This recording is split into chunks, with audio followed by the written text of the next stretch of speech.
عوزو سلامتنا تقبلوا نايزا يوتيوب channel تعذبتنا خميت تصنحنا زوان زدلنا يوم زيناتات تحزلكم قريبا لكم نمكتالكم بخبر عدم بزحت حبريتات اب يوتيوب كزرغو خلو قديمهم ناباخم ناي مزخاخر ملختي وي نوتيفيكيشن من تخبصحكم لايك شير سبسكرايب مغبار يترسع ناب زرزر حبريتنا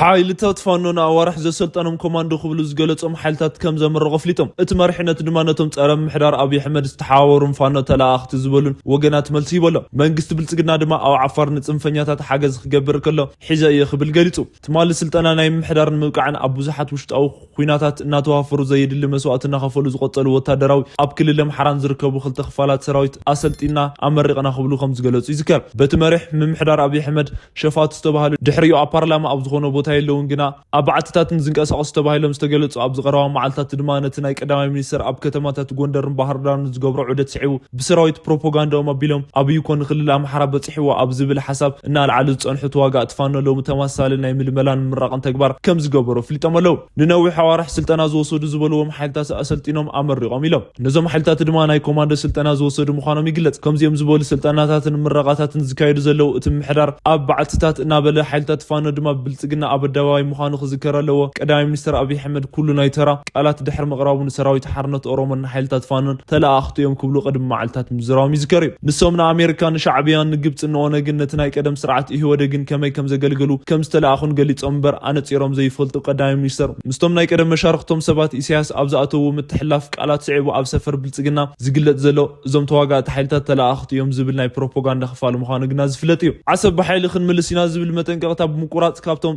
زخصص حالتات دما حالتات فانو حدا مخانو خغلص يسمع مززتا حيز ملس زهاو مراحي فانو اسرس اماره ابين اثيوبيا بحر اف دغناي ملاس دبلوماسيا وتدراوي بوليتيكاو عقم خم زيولو بزحات زي مردوم زغرم يبلو بريزيدنت بلصغنا عصب زبلو غداي اب قربا غزي خمتناي سوماليلاند غداي سريزنا يخبلو خم زخونو رغصنيا يو قدم اوارح سوماليلاند وي موت كبلو زنبرو ابي احمد ابنكرامس كدعم دما ننوبسم قيرو زرانايوم انጨብጨብቶም ግና ድሕሪ ግዜ ሓድግና ይخبሉ ንኽጻራረዩ ድልዋትዮም ስለዚ ህዝቢ ኢትዮጵያ በመሐላን በሐሶትን በመጨርዋርን ዘይጭበጥ ተስፋ بهزبن سمن سرعتن خندي شع خطال فكد كبلون حتتم بخالي وغن دما حالتات فانا بفلاينتهم وشطاو صرا ابي زخون متحبارات كم زدغفو خمس تساتف نرديم اب قروا ندحر بلصغنا صلاتي زبلنا زلو وشطاو تقامو مقرب جميرو باونتاو خرلو يبلو دغونه غنا نفانو كم تمسغن اغنيو تشاغر نزنا حجي ناي قدمن سرعتن الا اخي يلكام طرطر እንደገና نخالي وغن كالاي كخونو يوم يلكام مسغاون ننفس خزلك غمت كم غدا زغطر كبلو نرديم ابز حج زلو خنتات ابي احمد صلاينا يلوم ابلع ابي احمد على البوليتيكا وحالتات مزرابن متحبارن يلينا ايو كنبل كلنا نتستشكمنا يحطو هلونا حزبي امحراخن ملستلعلنا علامه نعرقو انا مالته يكونن حدا ነገር ابز ጉዳይ እዚ ንጹር ክኾነሉ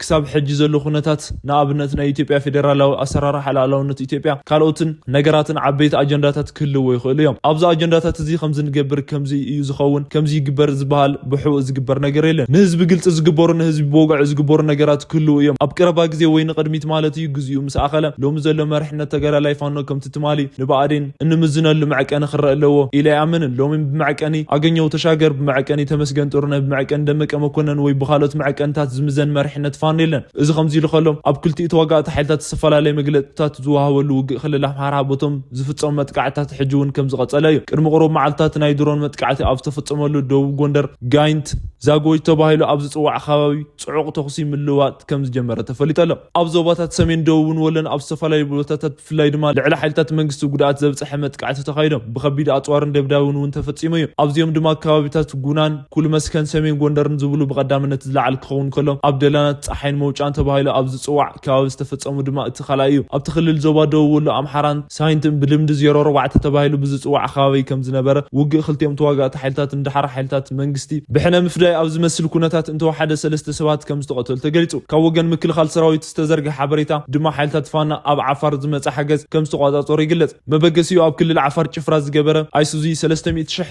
ብር 82 ጀሪካን ቤንዚንን 14 ካርቶንን ዝተፋላለየ አቁሑታት ጽዒኑ ናብ ክልል አምሓራ ዘዋዶ ወሎ ወረዳ ቢስቲማ ቀበሌ አቦኮ ኩሳኹ ጓዓዝ ከሎ ከም ዝተሓዘ ይት መግለጽ ዝብል ነቲ ጉዳይ ቀረባ ዝኾኑ ወገናት ግና ንብረት ነጋዶ ምኽንያት እናፈጠሩ ምዝራፍና የወረዳ ሽማግሌታት መሪሕነት ወተደራዊ መንግስታት ሓድሽ መግለጽ ኢሎም እዚ ንሓደ ኣብቲ ወረዳ ዝፍለጥ ነጋዳይ 300 ሺህ ብር ናይ ምዝራፍ ምንቅስቃስን ክብሉ ኣርድዮም ቀዳማይ ኢታማዦር ሹም ሰራዊት ምክልኻል ኢትዮጵያ ዝነበሩ ጀነራል ሳሞራ የኑስ እንደገና ንሕወሓት ነቲ ዝተፈፀረ ጽምዶ ዝተባሃለ ሓድነት ብዝምልከት ኣብ ዝገብሩ ወዘተ ብርጡዕ መጠንቀቕታ ሂቦም። ጽምዶ ወይ ጥምረት ተባሂሉ ዝፍለጥ ናይ ምትዕባይ ውደባ ብመንግስቲ ኤርትራ ዝተኣለመ ናይ ፍርሒ ኣጀንዳ ምዃኑ ቀዳማይ ኢታማዦር ሹም ሰራዊት ምክልኻል ኢትዮጵያ ዝነበሩ ጀነራል ሳሞራ የኑስ ንኻልኣይ ግዜ ብጽኑዕ ኣጠንቂቖም። እቶም ጀነራል ሻዕብያ ጽምዶ ዝብል ውዳበ ዝተፈጠረሉ ክልተ ምኽንያት ከም ዘሎ ጠቒሶም። ሓደ በይኑ ክዋጋእ ስለ ዘይኽእል ምሳይ ዝጠፍእ ኣካል ይደሊ እዩ ብምባል እዩ። ካልኣይ ድማ ኣብ መንጎ ፌደራላዊ መንግስቲ ክልል ትግራይ ምትእምማን ምእንቲ ከይፍጠር ንምግባር ዝኣለመ እዩ ብምባል ጽምዶ ዝበሃል ንማሕረስ ዝተሰለፈ ብዕራይ ክጽመድ ከሎ ኢሎም። እዚ ኣጀንዳ ግና ንጥፋት ዕላማ ገይሩ ዝተዳለወ መሰረት ኣልቦ ሓሳብ እዩ። ናይ ኤርትራ መንግስትን ህዝቢ ትግራይ ምንም ዓይነት ጥዑይ ርክብ ክህልዎም ኣይኽእልን እዩ ተባሂሉ ከም ዘይሕሰብ ናይ ኤርትራ መንግስቲ በቲ እዋን ከም ዝገለጸ ብምዝኽኻር በዚ ድማ እዚ ናይ ኤርትራ መንግስትን ህዝቢ ትግራይ ካብ ሙጉዳእ ሓሊፉ ብጽቡቕ ነገር ንህዝቢ ትግራይ ከም ዘይሓስብ ክሓስብ እውን ከም ዘይኽእል ነዚ ናይ ጽላእ ሓሳብ ሒዙ ዝከራኸር መንግስቲ ኤርትራ ሕጂ ምስ ገለ ኣብ ትግራይ ዝርከቡ ጀነራላት ናይ ጥምረት ኣጀንዳ ምፍጣሩ ናይ ባዕሉ ናይ ጥፋት ዕላማ ንምዕዋት እምበር ንኤርትራ ህዝቢ ትግራይ ንምርኻብ ሓሲቡ ከም ዘይኮነ ክፍለጥ ይግባእ ኢሎም። ብኣጀንዳ ጥምረትን ምስ መንግስቲ ኤርትራ ይኹን ምስ ካልኦት ወገንተኛታት ሓይልታት ዝግበር ርክብ ንህዝቢ ትግራይ ዝጎድእ ምዃኑ ዝገለጹ ጀነራል ሳሞራ የኑስ እዞም ሓይልታት ንህዝቢ ትግራይ ካብ ፌደራላዊ መንግስቲ ንኽንጸል ብምግባር ኣብ ከቢድ ፀገም ምእንቲ ከይእትዎም ህዝቢ ክነቅሕ ከም ዘለዎ ጠቒሶም። ነዚ እውን ህዝቢ ደቅና ናብ ኩናት ኣይንሰድድ ክብል ከም ዘለዎ ብምግላጽ ህዝቢ ትግራይ ብሰራዊት ሕወሓትን ኣብ ሓራ መሬት ዝርከቡ ደቁን ዳግም ምውዳብን ምቋምን ተግባራዊ ክገብር ናብ ሰላማዊ ህይወት ብቕልጡፍ ክምለስን ጽዕንቶ ብምግባር ኩናት ኣይንደልን ኣብ ዝብል መርገጽ ክጸንዕ ከም ዝግባእ ብጽኑዕ ዘኻኺሮም። ማሕበር ምሁራት ትግራይ ሞያን ትግራይን ኣብ ትግራይ ንዘንጸላሊ ዘሎ ደመና ኩናት ብሰላማዊ መንገዲ ክፍታሕ ህጹጽ ጻውዒት ተቐሪቡ። እቲ ማሕበር ኣብ ዘውፅኦ ህጹጽ መግለጺ ቀንዲ ድሌት ህዝቢ ትግራይ ሰላምን ጥራይ ብምባል ህዝቢ ትግራይ ካብ ዝንድሓር ኩናት ወይ ወረ ኩናት ክሰምዕ ከም ዘይደሊ ገልጹ። ሕወሓት ገለ ጀነራላት ኩናትን ስምዕ ሰላም ፕሪቶርያን መሰረት ገይሮም ጉዳያት ብሰላማዊ መንገዲ ካብ ምፍታሕ ሓሊፉ ንትግራይ ናብ ካልኣይ ዙር ኩናትን ምእታው ይዛረቡ ናይ ኩናት ምድላዋትን ይገብሩ ከም ዘለው ነቒፉ። ህዝቢ ንምፍላይ ዝፅዕር ኣካል ኩናትን ምክልኻል እምበር ናብ ኩናት ዝመርሑ ዘረባታት ተግባራትን ክፍጸሙ የብሎምን ኢሉ። እቲ መግለጺ ነቲ ግዜያዊ ምሕዳር እቲ ዞባ ብርቱዕ ነቐፌታ ኣቕሪቡሉ። ሕጂ ኣብቲ ከባቢ ዝንጸላለ ዘሎ ደመና ኩናትን ምብታን ህዝቢ ኣብ ሓይልታት ትግራይን ኣብ ዓፋርን ዝርከቡ ዕጡቓት ሓይልታትን ከምኡውን ማሕበረሰባዊ ዲያስፖራን ሰላምን ደው ክብሉ ኣለዎም ብምባል ህጹጽ ጻውዒት ኣቕሪቡ። ኣባል መሪሕነት እቲ ማሕበረሰብ ዶክተር ገብረኺዳን ገብረስላሴን ዶቼ ቬለ ኣብ ዝሃብዎ መብርሂ ድሌት ህዝቢ ትግራይን ሰላምን እዩ ኢሎም። ካልኣይ ኩናት ምእንቲ ከይመጽእ ንጸሊ ኢና። እንተኾነ ግና ከምዚ ዓይነት ናይ ኩናት ጻውዒት ዝገብሩ ኣካላት መንእሰይ ግዳይ እዚ ምእንቲ ከይኸውን ህዝብና ኣብ ሰራዊት ዘለው ሓደ ሓራ መሬት ዝበሃል ኣሎ። እቲ ካልኣይ ድማ TDF እዩ።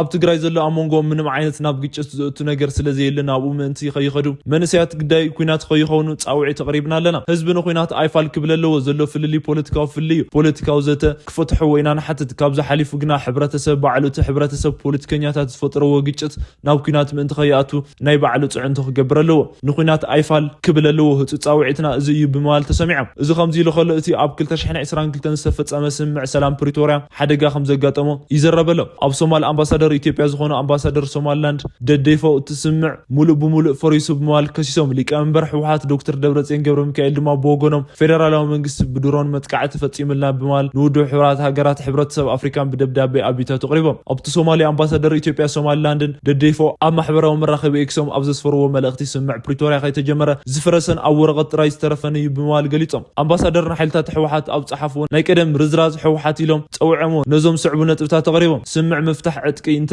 ኣገድካ እኳ ሓይልታት ሕወሓት ኣጽዋር ከቕርቡ ተወሳኺ ኣጽዋር ኩናት ብጎረባብቲ ሃገራት ከእትዉ ዕጡቓት ኣብ ደረጃ ሰራዊት ክውደው ጸኒሖም። ካብዚ ሓሊፉ ምስ ጸረ ኢትዮጵያ ዝኾኑ ወጻእተኛታት ሓይልታት ወታደራዊ ሓድነትን ብምፍጣር ኣብ ልዕሊ እቲ ሃገር ክሕደት ይፍጽሙ ኣለዉ። ሳልሳይ ሓይልታት ኣብ ጎረባብቲ ክልል ወረራታት ብምፍጻም ንኻልኣይ ዙር ኩናት ኣብ ምድላው ይርከቡ ኣለዉ። ኣምባሳደር ሱሌማን እዚ ናይ መጻወድያ ጉጅለ ሕወሓት ብተወሳኺ ጥፍኣትን ቅድሚ ምፍጻሙ ሕጋዊ ስጉምቲ ክውሰድ ኣለዎ ብምባል ሓቲቶም። ወገናት ኣሰናዳእቲ እቲ ስምዕ እውን እቲ ስምዕ ምፍራስ ፈሊጦም ሓላፍነቶም ከም ዘይተዋጽኡ ክግንዘቡ ይግባእ ኢሎም። እዚ ናይ ኣምባሳደር መልእኽቲ ካብ ምውጽኡ ብዝተቐራረበ ግዜ ሊቀመንበር ሕወሓት ዶክተር ደብረጽዮን ገብረ ሚካኤል ትማልን ውድብ ሕብራት ሃገራት ሕብረት ኣፍሪካን ኣብ ጸሓፍዎ ደብዳቤ ፌደራላዊ መንግስቲ ብና ኖቨምበር 6 2015 ምሸት ድሮን ከም ዝተተኮሰሎም ብምግላጽ በዚ ድማ እቲ ስምዕ ከም ዝተጠሓሰ ገሊጾም።